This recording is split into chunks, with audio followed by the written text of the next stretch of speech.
Where's the, hold on, let's see. Yeah. Oh, right here. Did she ever say anything about that when she was there? You guys, I'm being filmed, so if you say something filthy, it's all out there.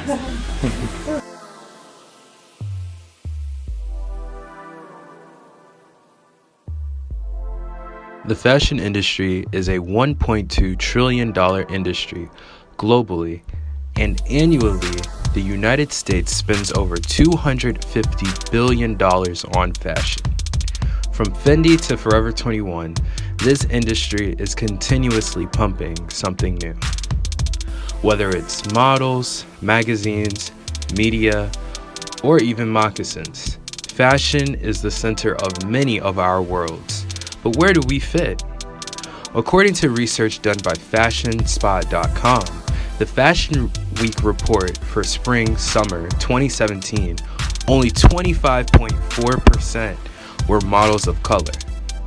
And of that 25.4%, only 10.33% were black. This includes New York, London, Paris, and Milan shows, collectively, not separately. Yes, we have had Tyra, Naomi, and Tyson on the runway, but who else are parts of the innermost workings of the industry? Television has been an easy way to promote style and create content and television programs for viewers. According to the Institute for Diversity and Empowerment at Annenberg, people of color, including African Americans, Hispanics, Asians, and Middle Easterners, are only 29.7% of the television characters and hosts on broadcast TV, and only are 29.2% on cable TV, meaning that over 71.7% of people on television are white. Meet Bevy Smith. She is a television personality and businesswoman best known for the show Fashion Queens, which appeared on Bravo for 3 seasons. I know we've been throwing just a tad bit of side-eye at the housewives, but now it's time for us to give one of them a very special GAG award for best transformation. Many of the housewives have changed their style over the years, and while... Wow, what led me to doing TV? Well, that's a long story, so I'll try and make it short. And I got a call from Vibe Magazine because I was black and I worked in high-end fashion, and they wanted someone that could actually go overseas to Milan, Paris, and London and kind of break open the fashion business for Vibe Magazine. And I kind of distinguished myself in those 5 years that I was there. I brought Gucci and Prada and Dior and Dolce & Gabbana and Giorgio Armani. I took celebrities like Usher and T.I. and Lil' Kim and various other big celebrities over to Europe for the first time for their fashion shows. And that was incredible. And then I got bored and so I quit. And then I went to Rolling Stone magazine, which was a really great experience because I was the only black person in management, and I was the only woman in the sales force. So it was a bit of a challenge, but I rose to the occasion and I distinguished myself so much so the young winner, who was the owner and the creator of Rolling Stone magazine, kind of took me under his wing and had me in all kinds of heady events. And then I quit that damn job and I decided I wanted to do TV and pursue this kind of a career. Social media is one of the main reasons the industry is changing so quickly today.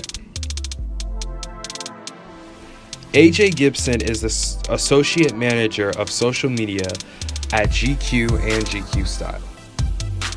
I think it's important because, being a young black male, but then also being a black male in the industry, it's important because we have a very popular perspective. People are trying to buy into what we're doing now in the industry. People are trying to buy into what we're doing now in society. And so I think it's good to have somebody who's of color, who's young or whatever. I mean, young being like a less important thing, but person of color, to help control that narrative. Because when you have people who don't understand your background and the narrative, tell your story, tell your perspective, then perspective is skewed. So I think that's why it's important to have someone. Sorry, Jackie, putting over there. that's why it's important to have someone of color, you know, in positions like these. African American millennials are the trendsetters of social media, which includes trends in both Twitter and Instagram. Over 48% of online African Americans use Instagram out of the 28% of online internet users. Over 23% of internet users are on Twitter, and of that 23%, 28% of them are African Americans. I think another thing is that you should always be true to yourself. I think it's so easy to get like lost in the industry one, and then just the way that today works, like these days work, like with Instagram and like social media and like just being able to fake stuff and all this. I think it's important to, and then always comparing yourself to other people and all that good stuff. I think it's important to stay true to yourself, because if you come in here, if you come to the industry and get lost, then it's kind of like all for nothing if you come out, or if you get on top being somebody that you would have never wanted yourself to be, you know? Outside of television and social media, the next large part of the industry includes photography. Without photography, the fashion industry would cease to exist. Many publications and designers have a set list of photographers they work with and use for their content. Ricardo Nelson is a freelance photographer in New York City and has had a great deal of work. I think the general consensus is that photography is a pastime of the wealthy, or because of the tools that you need. Camera equipment is expensive. Cameras in general, you have to travel a lot, and at first or during, you don't usually get paid that much per gig. There's a lot of downtime, so you have to usually have some kind of supplemental income, which is what real estate provided for me. So that was the number one challenge, is how to survive working in a very expensive city as a freelancer while learning a craft and also getting paid to learn at the same time, and just keeping your head financially above water. So that is, I think, one of the number one deterrents for why there aren't that many, or why there aren't more African American photographers, because the learning curve is, although much shorter than a lot of other skills, you still need some kind of a cushion in order to like really get anywhere. And so I think staying financially stable is one of the number one challenges if you're going to do, especially fashion photography. According to fstoppers.com, fashion photography is generally male-dominated, and only 20.5% of them are people of color. And the median age is 39, and over 37.2% of them have bachelor's degrees. Writing is the basis of any of this content we have today in the fashion industry. The world of newspapers has not died out just yet. Robin Givhan, best known for her Pulitzer Prize winning critique on fashion in 2006, is a journalist and critic at The Washington Post. I'm the fashion critic for The Washington Post, and in that capacity, I cover the fashion industry, looking at it as entertainment, as pleasure, as a business, as a form of culture, as politics, and all the other ways that fashion impacts our lives. Winning the Pulitzer was amazing, and it was amazing. In a study conducted by NPR, a statistic was made on the current state of racial and gender diversity within their own newsroom.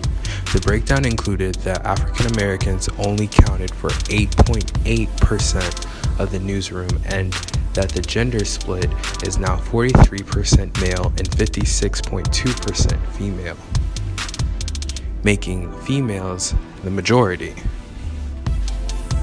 I don't think that I can tease out particular challenges to being a woman or to being African American, because I have always been those things. So, I think that the challenges as a beginning journalist is just learning your beat and, creating sources and understanding simply the way in which fashion moves from an idea in a designer's head to something that's hanging on a rack in a store. But I think the next fight is now to get these black faces and these colored faces in these boardrooms that are making decisions. Because, you know, being the face of a brand is cool and it's trending and that's like fun and, you know, all great. But like being the person who gets to say who the next face of this campaign or whatever, that's what the equity is. And I feel like that's where we need to strive to be at, to like be the people who are making these calls and not being the ones who are called on. I would predict that there would be more images of people of color, and again, black men specifically, in positions of power, in positions of full autonomy. Well, my hope is that the fashion industry continues to be relentlessly interesting, because that's good for me, and that's good for, you know, for journalism. And I don't think there's any danger in that. I think that the industry is constantly being reshaped by everything from changing demographics to changes in technology. So those are all things that the fashion industry, like so many other industries, is grappling with, and those changes make for really interesting story. Fashion continues to transition to diversity and will always remain the trendiest topic of time.